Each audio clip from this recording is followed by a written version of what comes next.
নিতে পারেন, আপনার জন্য জায়েজ আছে। কিন্তু আজকাল কট বলতে যেই কথাটা, সেটা হলো আপনি একজনের থেকে 10,000 টাকা নিয়েছেন, আপনার 10 কড়া জমি তার দখলে ছেড়ে দিয়েছেন। এখন সে যেদিন আপনার টাকা ফেরত দেবে সেদিন আপনি জমি ফেরত পাবেন। তাহলে বোঝা গেল আপনি যে এত বছর এত দিন এত মাস খেলেন, এটা লাভের ফাও। লাভের ফাও, শরীয়ত এটাকে সমর্থন করে না। আর আপনি জমি কট নিবেন, কট নেওয়ার দরকারটা কি? 5 বছরের একটা সময় ঠিক করেন, 10 বছরের করেন। এই যে 10,000 টাকা নিছেন, বছরে 1,000, বছরে 1,000, 10 বছরে 10,000, এটা আপনি খাবে উসুল যাবে, খাবে উসুল যাবে, এটা জায়েজ, এটা জায়েজ। এটাকে এজারা, এজারা ফেকার কিতাবে ইজারা বলেছে।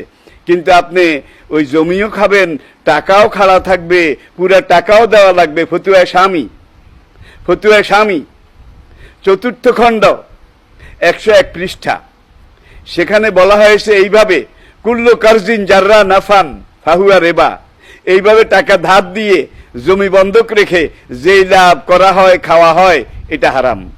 আবার আরেকটা হাদিস ফতুয়ায়ে স্বামীর আরেক খণ্ডের মধ্যে এনে এইভাবে বলা হয়েছে, নাহা রাসূলুল্লাহ সাল্লাল্লাহু আলাইহি ওয়াসাল্লামা আম বাইইন ও শর্তিন।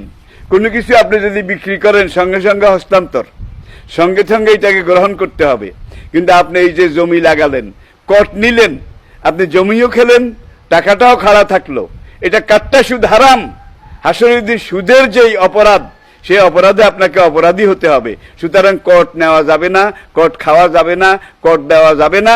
আপনি ইজারা হিসাবে দেন, 1 বছরের জন্য দেন, 5 বছরের জন্য দেন, দরকার হয় 50 বছরের জন্য দেন, দোহাই আল্লাহর আপনি কট দেবেনও না, নেবেনও না। এটা কাট্টা সুদ। সব শরীয়ত বিশেষজ্ঞ এই ব্যাপারে একমত, কট হারাম এবং কাট্টা সুদ। সুতরাং একজন মুসলমানের এটা থেকে সবসময়ের জন্য পরিহার করা, এটাই ইমানের দাবি।